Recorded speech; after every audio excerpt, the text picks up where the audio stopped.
Hello, ladies and gentlemen. Welcome back to day 2 of 7.3. We are now looking at the central limit theorem. By the end of this lesson, you'll be able to explain how the shape of the sampling distribution of the sample mean is affected by the shape of the population distribution and the sample size. And if appropriate, use a normal distribution to calculate the probabilities involving the sample mean. Let's go ahead and begin. So we are on day 2 of 7.3, the central limit theorem.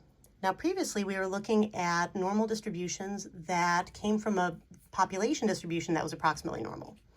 What if we don't know that the population distribution is approximately normal, though? All right, so when is it safe to assume that the sampling distribution of the sample mean is approximately normal? Either the population distribution is approximately normal, then it's a given, or the population distribution is not approximately normal, but the sample size is large enough, in other words, greater than or equal to 30, and this is called the central limit theorem. The central limit theorem tells us that for samples of sufficient sizes from a non-normal population, the sampling distribution of the sample means the shape will still become approximately normal when you have sufficiently large sample sizes. Now, what size is large enough? That varies depending on the situation, but generally, when we're dealing with trying to prove something normal, we look for sample sizes greater than or equal to 30. And since we often set the sample sizes for our own studies, if we know that we're going to be dealing with sample means, why wouldn't we automatically set our sample size to 30 or more?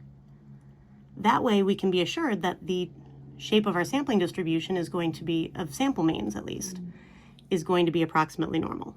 Now remember, this only works for sample means, not sample proportions. 7.2 is a whole different beast. This is purely for quantitative data. 7.2 was categorical data. Please do keep those separate in your mind. All right, so let's take a look at our example. Let's see how this works. So suppose that the number of texts sent during a typical day by a randomly selected high school student at CDO follows a right-skewed distribution, so no longer a normal population, with a mean of 15 and standard deviation of 35. Randomly select 50 students from CDO. All right, so we know that our mean is 15. We know that our standard deviation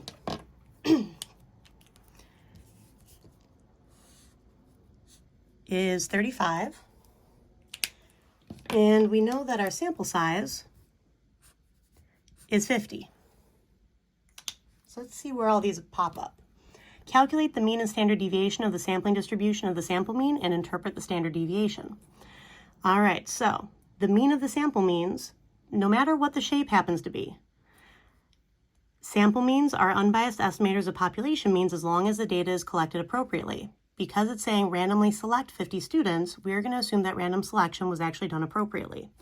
That means that the mean of the sample means will equal the parameter. And the parameter from this, mean of 15,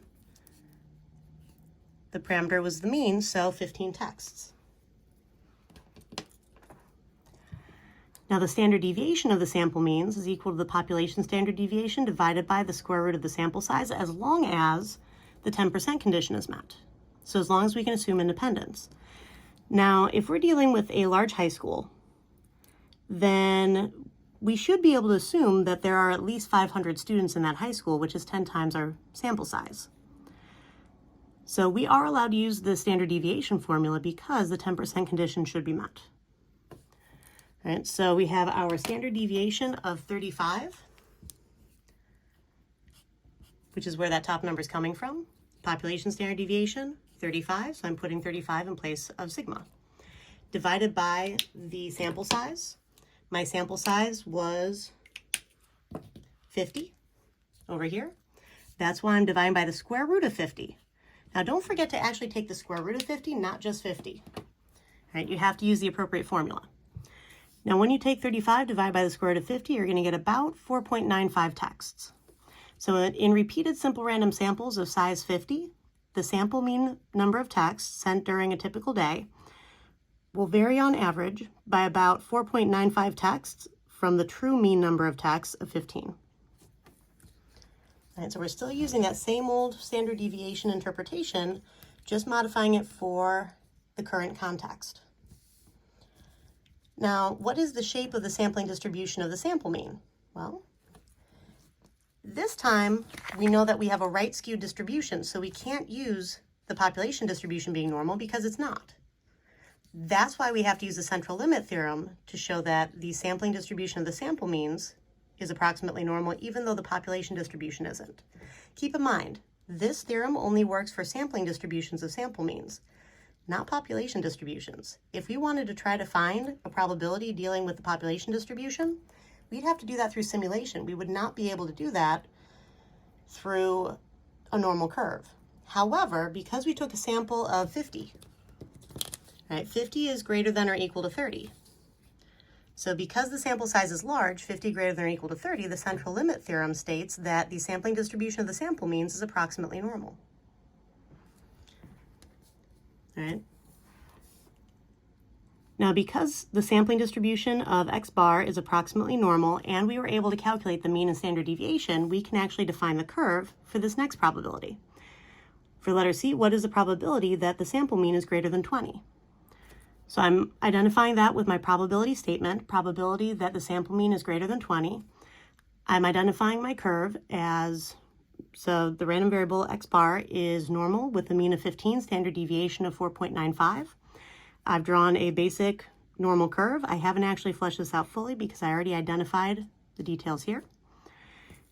20 is definitely above 15, and I'm going off to the right because I am looking at greater than.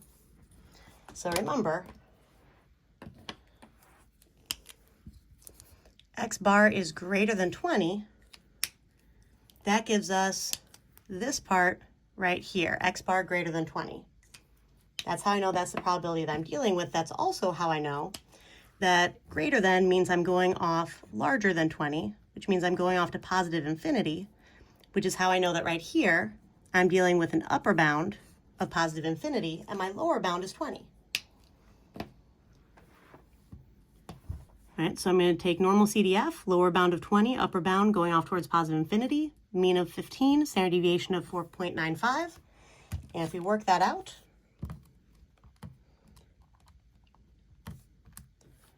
all right, so 20. Now, for positive infinity, don't forget, you can just put 1 with a whole bunch of zeros. And then 15 as my mean, standard deviation 4.95. And that's how I'm getting about 0.1562, which is what I have right here. Okay. And that's how you use the central limit theorem to help you determine that the sampling distribution of the sample mean is approximately normal, so you can still go forward and calculate your probabilities without having to do a simulation. All right, that's it for this lesson. I'll see you in class.